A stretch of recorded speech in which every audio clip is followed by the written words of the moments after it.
Hey guys, in this video I'm going to show you how to fix the USAA app login and mobile deposit camera issue. If you find this video helpful, please consider to like this video and subscribe to my channel. In saying that, let's just jump straight into the video. Okay, so there's a few ways how we can fix this. So fix number one is go to your Player App Store, search for the USAA app, make sure it is up to date with the latest software. So if it says update, go ahead and update. Now, the second fix is to clear the app cache. Now, to do this on an Android, click and hold down the application, click onto I. Then from here, scroll down, click on the storage and click on clear cache. Now, if you've got any VPNs or similar running in the background, try disabling them and then seeing if that fixes the issues.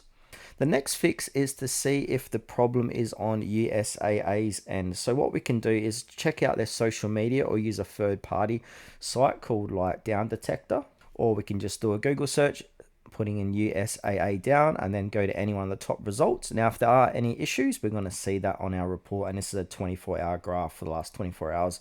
Now, if there is issues, or what we can do is just basically wait it out. There's nothing you can do.